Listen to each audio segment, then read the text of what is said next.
Assalamualaikum warahmatullahi wabarakatuh. Selamat pagi, salam sejahtera untuk kita semua. Di sini, kami dari kelompok 9 ingin mempresentasikan hasil pemaparan materi kami yang berjudul Kebijakan Moneter. Yang terhormat kepada dosen pengampu mata kuliah Teori Ekonomi Makro, kepada yang terhormat dosen pengampu kami, Dr. Randa Siti Fatima, MSI, dan juga Ibu Yuliana Eva, SPD, MPD. Di sini saya selaku moderator yang akan mengawali presentasi kami pada hari ini. Saya Nur Sakina Maharani selaku moderator dan juga anggota kelompok saya yang bernama Kurniawati dan juga Indah Dwi Jaya. Di sini materi kami yang akan diawali oleh Kurniawati. Kepada Kurniawati, saya persilakan. Baik, terima kasih moderator untuk waktu dan kesempatannya. Di sini saya akan menjelaskan pengertian dari kebijakan moneter. Kebijakan moneter merupakan kebijakan yang diberlakukan oleh pemerintah, dalam hal ini Bank Sentral, guna mempertahankan, menambah, ataupun mengurangi jumlah uang yang beredar di masyarakat. Kebijakan moneter mampu diartikan sebagai kebijakan yang ditetapkan dan dilaksanakan oleh Bank Indonesia sebagai bank sentral guna mencapai dan memelihara kestabilan nilai rupiah melalui jumlah uang yang beredar.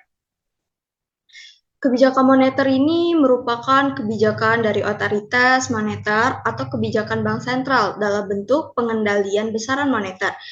Besaran moneter ini dapat berupa uang beredar, uang primer, maupun kredit perbankan, serta suku bunga untuk mencapai stabilitas ekonomi makro.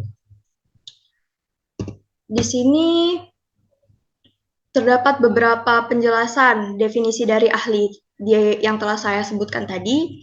Di sini saya bisa mengambil persamaan mengenai definisi tersebut, yaitu kebijakan moneter ini merupakan sebuah kebijakan yang diterapkan oleh bank sentral guna mengendalikan keuangan untuk mencapai perkembangan kegiatan ekonomi yang diharapkan. Materi selanjutnya ialah instrumen kebijakan moneter. Bank Indonesia sebagai bank sentral yang melaksanakan kebijakan moneter ini tentu memerlukan sebuah instrumen dalam menjalankan peran dan fungsi kebijakan moneter. Instrumen tersebut membuat peran dan fungsi kebijakan moneter berjalan secara efektif dan efisien. Terdapat 6 instrumen kebijakan moneter Bank Indonesia. Yang pertama itu operasi pasar terbuka atau open market operation. Operasi pasar terbuka merupakan kegiatan transaksi di pasar uang yang dilakukan oleh Bank Indonesia dengan bank dan pihak lain dalam rangka pengendalian moneter. Pada operasi pasar terbuka ini, Bank Indonesia dapat menjual maupun membeli surat berharga, misalnya sertifikat Bank Indonesia atau SBI. Apabila terjadi kelebihan jumlah uang beredar, maka bank sentral itu akan menjual SBI tersebut, sehingga mempengaruhi cadangan bank umum dan menarik uang yang beredar di masyarakat. Sebaliknya, apabila perekonomian mengalami penurunan atau kekurangan jumlah uang beredar, maka bank sentral itu akan membeli SBI dari bank umum ataupun masyarakat. Operasi pasar terbuka ini dilakukan dengan tujuan untuk mencapai target operasional dalam rangka mendukung pencapaian sasaran akhir kebijakan moneter Bank Indonesia. Kemudian yang kedua, politik diskonto atau diskonto rate policy. Politik diskonto ini merupakan sebuah kebijakan yang diambil oleh pemerintah untuk menambah dan mengurangi jumlah uang yang beredar dengan menaikkan ataupun menurunkan suku bunga sertifikat Bank Indonesia SBI. Apabila pemerintah melalui Bank Indonesia ini menaikkan suku bunga, jumlah uang beredar itu akan berkurang di masyarakat karena masyarakat atau bank umum cenderung menyimpan uang di bank. Kondisi ini mengakibatkan jumlah uang yang beredar di masyarakat itu menurun atau berkurang. Bank Indonesia biasanya menaikkan suku bunga saat terjadi inflasi. Sebaliknya, apabila Bank Indonesia Apabila Bank Indonesia menurunkan suku bunga, jumlah uang yang beredar itu akan bertambah. Rendahnya suku bunga di bank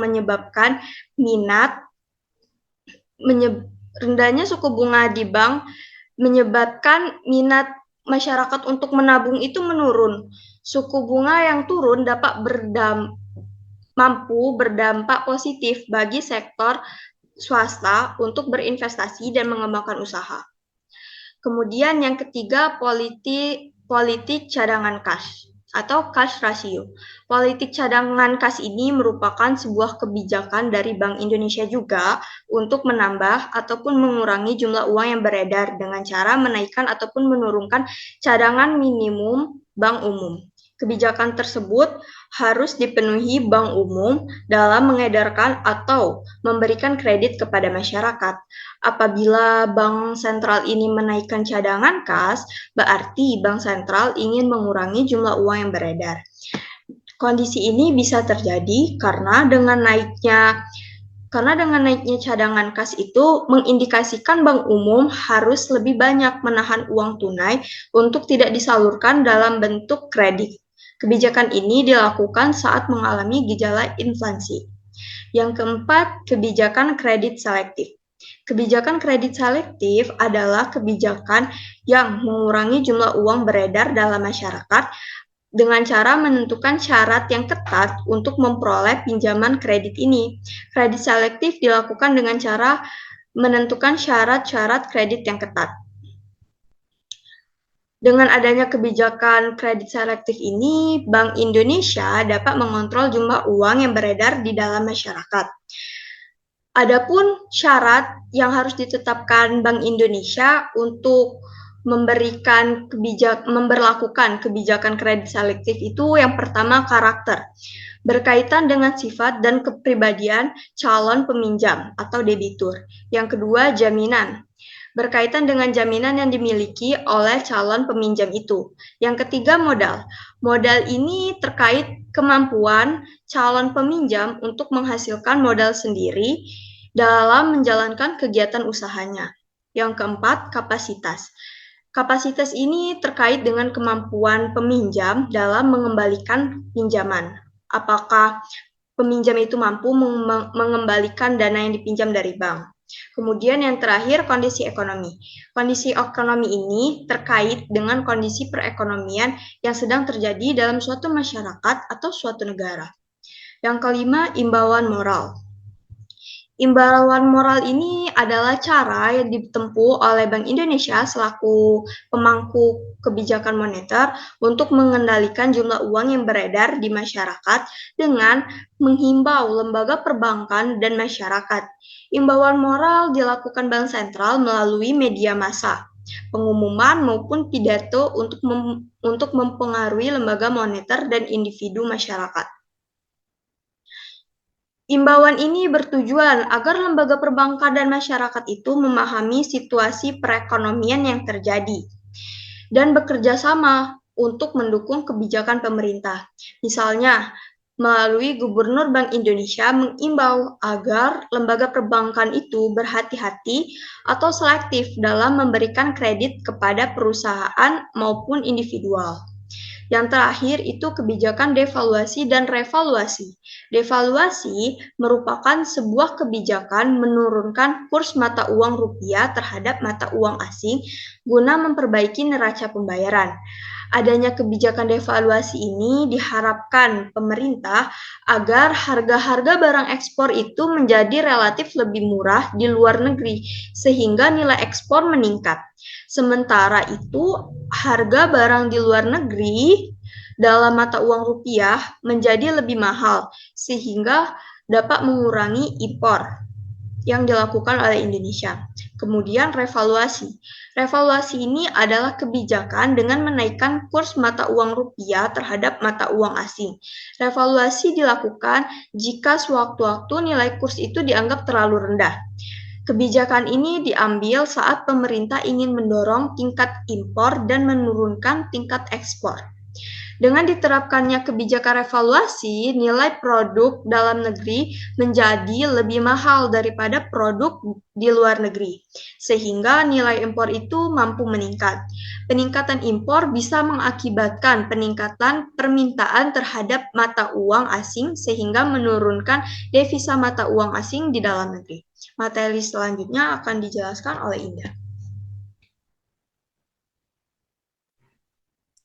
Baik, di sini saya akan menjelaskan materi tentang kebijakan moneter dan keseimbangan ekonomi.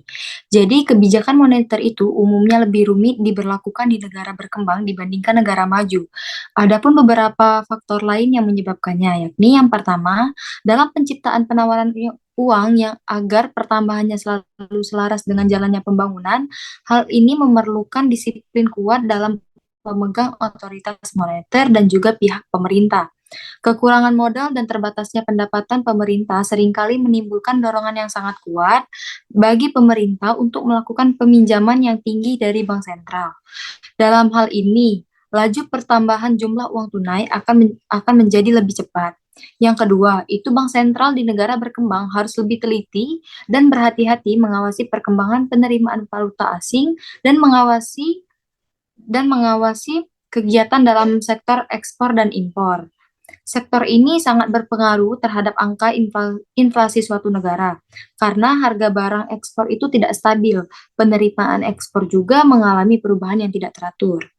Terjadinya peningkatan yang tajam ataupun penurunan harga menyebabkan pendapatan dari ekspor pun menjadi tidak stabil. Dengan penentuan kebijakan moneter yang lebih berhati-hati, yang berkaitan dengan perdagangan luar negeri, kestabilan jumlah uang yang beredar akan lebih terjamin dan akan mendukung dari kebijakan itu sendiri. Efektivitas kebijakan moneter itu juga dapat terlihat. Tugas Bank Indonesia sebagai bank sentral di Indonesia adalah menetapkan dan melaksanakan kebijakan moneter. Wewenang dari Bank Indonesia itu berkaitan dengan kebijakan moneter di antara lain yang pertama, itu menetapkan sarana-sarana moneter dengan memperlihatkan sasaran laju inflasi yang ditetapkan. Kedua, melakukan pengendalian moneter melalui operasi pasar terbuka di pasar uang baik rupiah maupun valuta asing. Yang ketiga, itu penetapan tingkat diskonto. Dan yang terakhir itu adalah penetapan cadangan wajib minimum dan pengaturan kredit dan pembiayaan.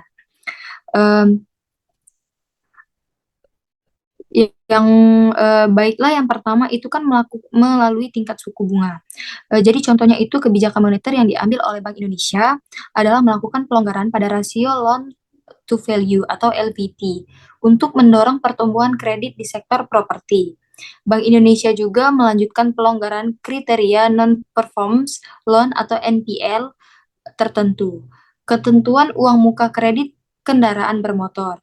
Bank Indonesia juga melalui kebijakan melonggarkan ketentuan uang muka untuk kredit kendaraan bermotor untuk melakukan pertumbuhan kredit di sektor ini.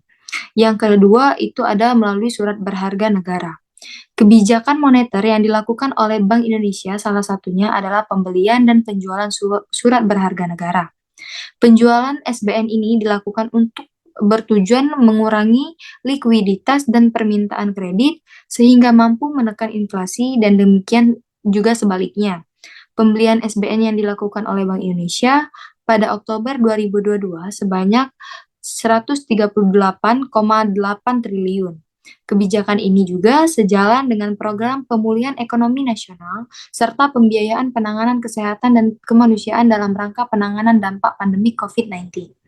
Yang ketiga itu giro wajib minimum atau GMW. Kebijakan moneter yang dilakukan oleh Bank Indonesia yang berkaitan dengan giro wajib minimum, Bank Indonesia juga berfungsi itu sebagai menaikkan atau menurunkan giro wajib minimum atau GMW. Besarannya itu didasarkan pada persentase dana pihak ketiga yang dihimpun oleh perbankan. Kebijakan ini juga mengatur jumlah uang yang beredar dalam masyarakat dan mempengaruhi inflasi. Materi selanjutnya mengenai efektivitas kebijakan moneter. Kebijakan moneter itu memberikan dampak yang besar bagi perekonomian nasional. Harga-harga kebutuhan pokok yang mengalami fluktuasi keadaan mengalami kenaikan dan beberapa bulan itu terkadang mengalami penurunan. Hal tersebut merupakan salah satu dampak dari kebijakan moneter yang dilakukan pemerintah. Kebijakan moneter dilakukan agar tetap mempertahankan stabilan harga. Fluktuasi nilai mata uang sangat berpengaruh terhadap perekonomian nasional. Saat nilai mata uang turun, saat nilai mata uang kita turun, itu harga-harga akan pada naik. Inflasi yang timbul akibat naiknya harga-harga barang diatasi dengan menerapkan kebijakan moneter kontraktif. Kebijakan moneter kontraktif ini sendiri berupa kenaikan suku bunga yang tidak sesuai dengan kondisi real perekonomian masyarakat, sehingga dapat memicu melemahnya perekonomian masyarakat dan daya saing produk dalam negeri, perlambatan kredit, perlambatan investasi, dan tersendatnya pertumbuhan ekonomi. Kebijakan moneter ini juga berperan penting dalam pengaturan kebijakan ekonomi suatu negara, terutama negara berkembang, khususnya pada saat masa inflasi. Melalui kebijakan moneter ini juga, Bank sentral dapat mengendalikan jumlah uang yang beredar sehingga dapat memacu pertumbuhan ekonomi. Sekaligus itu mempertahankan kestabilan harga. Kebijakan moneter ini juga ditujukan untuk menjaga agar likuiditas dalam perekonomian berada dalam jumlah yang sesuai kebutuhan sehingga dapat melancarkan transaksi perdagangan tanpa menimbulkan tekanan inflasi. Mungkin itu saja materi yang dapat saya sampaikan. Selanjutnya saya kembalikan kepada moderator. Jadi di sini materi yang dapat saya simpulkan mengenai kebijakan moneter ialah kebijakan moneter adalah kebijakan otoritas moneter atau kebijakan bank sentral dalam bentuk pengendalian besaran moneter. Dapat berupa uang beredar, uang primer, dan kredit perbankan. Dan suku bunga untuk mencapai stabilisasi ekonomi makro. Lalu terdapat instrumen kebijakan moneter, diantaranya itu yang pertama ada operasi pasar terbuka, yang kedua politik diskonto, yang ketiga politik cadangan kas, yang keempat kebijakan kredit selektif, yang kelima imbauan moral, yang keenam ialah yang terakhir kebijakan deflasi dan revaluasi. Lalu di sini ada pun kebijakan moneter yang dilakukan oleh Bank Indonesia sebagai berikut. Satu, melalui tingkat suku bunga. Yang kedua, surat berharga negara. Yang ketiga, ada giro wajib minimum. Lalu, kesimpulan yang terakhir, efektivitas kebijakan moneter, yakni khususnya terhadap harga-harga, kebutuhan pokok mengalami fluktuasi yang dapat mengalami peningkatan dan kemudahan ataupun mengalami penurunan sehingga dengan adanya kebijakan moneter dapat mengendalikan atau mempertahankan kestabilan harga. Mungkin itu saja materi yang dapat kelompok 9 sampaikan. Terima kasih. Wassalamualaikum warahmatullahi wabarakatuh.